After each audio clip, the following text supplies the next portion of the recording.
सबको बहुत बहुत नमस्कार।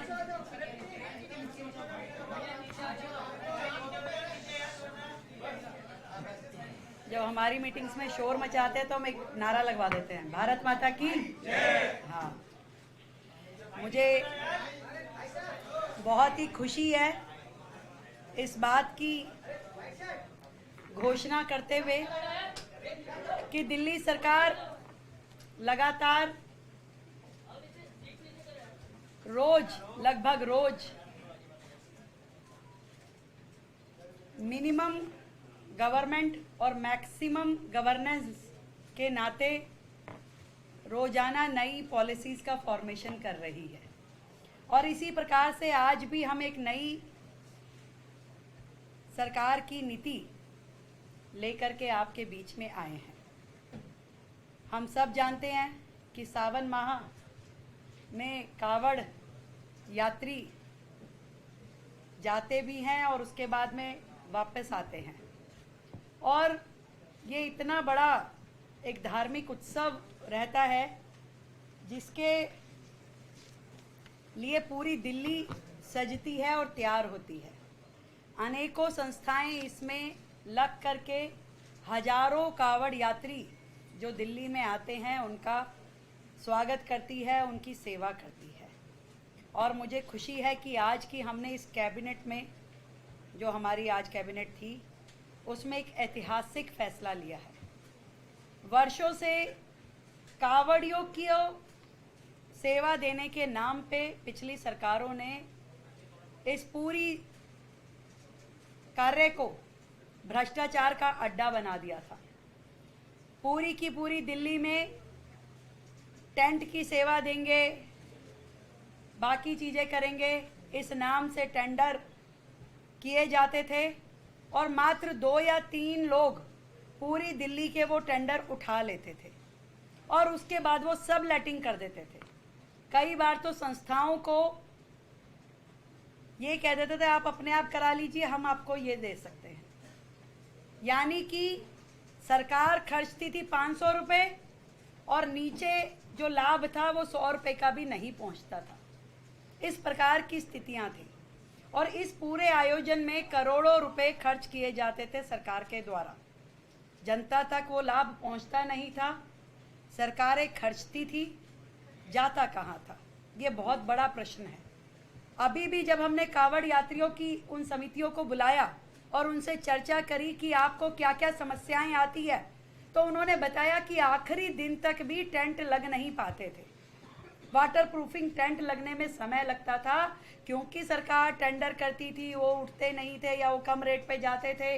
और पूरे उस प्रोसेस में जो कावड़ समितियां होती थी वो इंतज़ार करती रहती थी कि कब हमें ठेकेदार अलॉट होगा, कब हमारा काम शुरू होगा, कब ख़त्म होगा। और इस सारे के सारे प्रकरण में वो लोग इतना हैरेस हो जाते थे कि सरकार की जो कावड़ में दी हुई सहायता भी उनके लिए शून्य हो जाती थी। और इस पूरी प्रक्रिया को सुधारने के लिए कभी पिछली सरकारों के द्वारा कोई रिफॉर्म, कोई सजेशन जनता से लिए नहीं गए, कभी उस पर काम किया नहीं गया। मुझे बहुत खुशी है कि उस सारे भ्रष्टाचार को ख़त्म करते हुए हम लोगों ने तय किया है कि ये जो सभी समितियां कावड़ यात्रा के दौरान शिव भक्तों की सेवा में जुटती हैं, उन्हें अब हम डायरेक्ट बेनिफिट ट्रांसफ़र करेंगे, जो कि पूरा का पूरा संस्था को सीधा पैसा जाएगा जो हम सहायता राशि दिल्ली सरकार देगी। कोई ठेकेदारी नहीं, कोई किसी को टेंडर नहीं। वो संस्थाएं जो कावड़ के लिए काम करती हैं, शिव भक्तों की सेवा का काम करती हैं, जो रजिस्टर्ड संस्थाएं होंगी वो अप्लाई करेंगी डीएम ऑफिस पे। और वहीं से दूसरी चीज़ जो हमने की है, सिंगल विंडो सिस्टम, यानी कि जो अलग अलग परमिशंस लेने के लिए उनको यहाँ वहाँ दौड़ना पड़ता था, अब सीधा सीधा आपको एक ही जगह पे हमारे सभी 11 डीएम ऑफिसेज में सभी प्रकार की नो ऑब्जेक्शन परमिशन आपको वहीं की वहीं मात्र 72 घंटे के अंतराल पे मिलेगी। एक बहुत बड़ी सुविधा सिंगल विंडो की डीएम ऑफिसेस पे उन्हें दी जाएगी। और पहले हमने ये भी देखा कि जो बिलिंग होती थी वो सालों तक पेंडिंग रहती थी, यानी कि आज की डेट में भी पिछले 3-4 साल के कावड़ कैंप के दौरान हुए खर्चों के बिल सरकार में सबमिट नहीं हुए हैं। उनकी पेमेंट्स आज तक भी पेंडिंग है। अफसर बदल गया, लोग बदल गए, सरकारें बदल गई। आज जो कुछ भी वो कहेगा वेंडर कि मेरा तो इतना खर्चा है, वो एलिजिबल है वो खर्चा वहां से उठाने के लिए। हमने वो सारी दुकानदारी बंद करी और तय किया है कि जो भी हम पैसा देंगे उसकी हमने कैटेगरी बनाई है।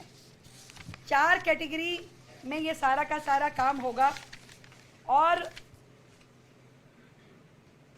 जिसमें कम से कम 50,000 रुपये और अधिकतम 10 लाख रुपए की राशि दी जाएगी, जो कि टेंटिंग एरिया के ऊपर और कितने दिन वो संस्था अपना कैंप लगाती है उसके ऊपर वो चलेगा।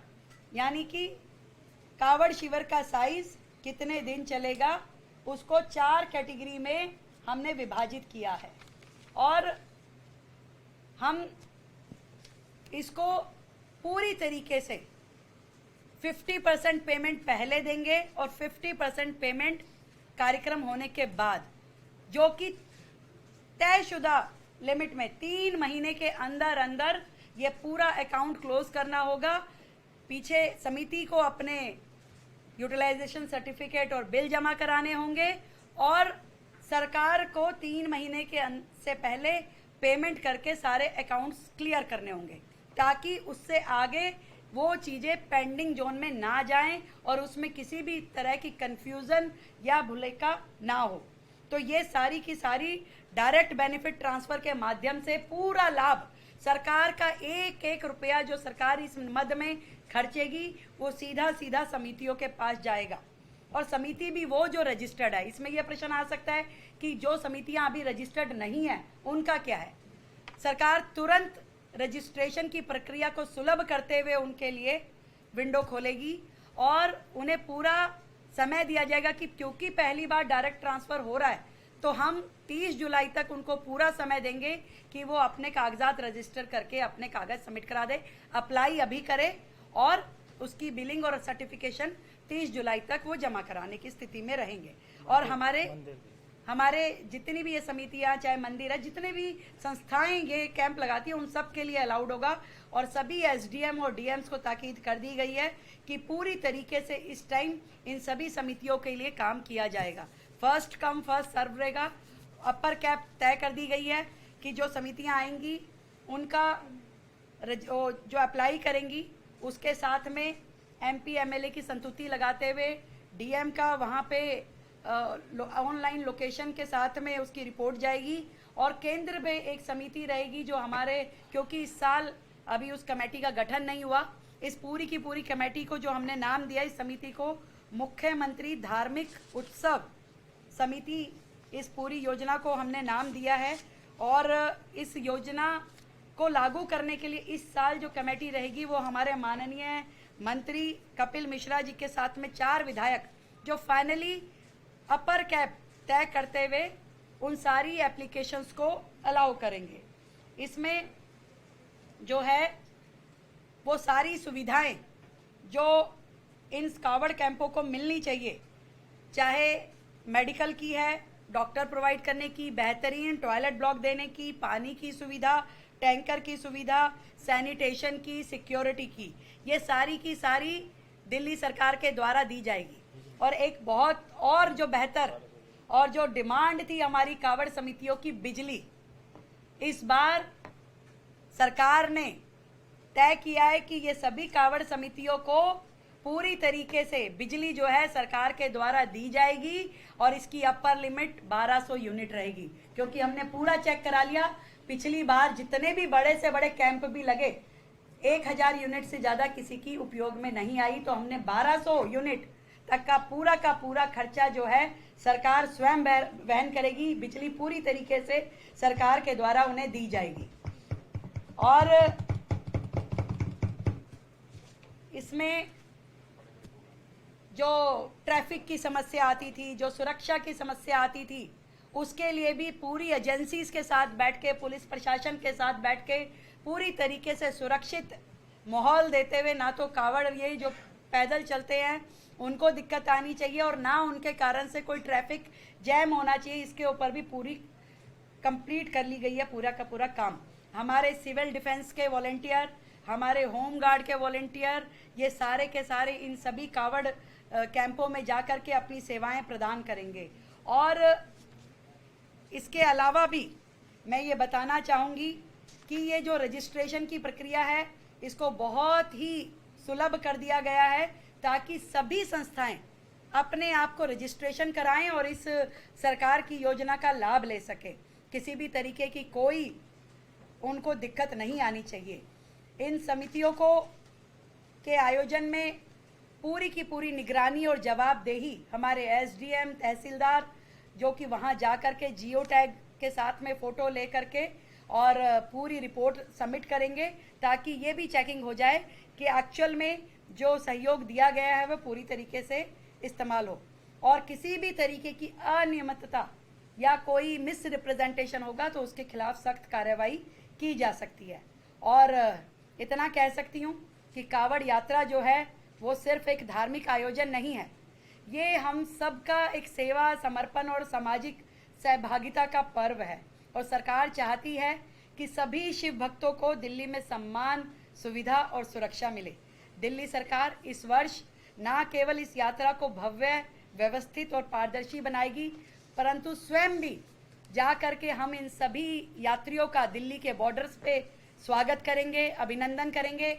और मैंने जो बात कही थी कि हमारी इच्छा तो ये है कि एक भी कावड़ यात्री के पैर में एक कंकड़ तक भी ना चुभे, पूरी सुरक्षा मिले, एक अच्छा माहौल, सौहार्दपूर्ण माहौल दिल्ली में हो, पूरी तरीके से हर एक संस्था को पारदर्शी सिस्टम के तहत सुविधा मिले, ना उसे धक्के खाने पड़े, ना हैरेस होना पड़े। ये समाज की सेवा का काम है, धर्म की सेवा का काम है और इसमें सरकार और समाज मिल करके आगे बढ़ेंगे और बहुत सुंदर इस बार कावड़ का ये उत्सव रहने वाला है। बहुत बहुत धन्यवाद। पिछली बार लगभग 170 कावड़ समितियों को सरकार ने असिस्टेंस दिया था और हमने बिल्कुल छोटी, बड़ी, नई, पुरानी सभी समितियों के लिए खुला रखा है, केवल रजिस्ट्रेशन और अपने एमएलए एमपी की संतुति ये मांगा है। मैम, एक समिति कितने कैंप लगा सकती है? उसमें भी कोई कैंपिंग होगी ताकि उसमें भी मोनोपोली ना हो जाए कि एक ही समिति बहुत सारे कैंप लगाना? एक समिति एक कैंप, और नंबर ऑफ कैंप्स लगभग उतने ही रहेंगे जितने पिछले साल थे। ज़्यादा भी हो सकता, ज़्यादा भी हो सकता। Thank you. बजट हमने समिति जो बनाई है, क्योंकि पहली बार हम डीबीटी कर रहे हैं तो हम ये नहीं चाहते कि कोई संस्था उसमें छूटे। अपर लिमिट वो कमेटी तय करेगी। बहुत बहुत धन्यवाद। Thank you. Her her Mahadev.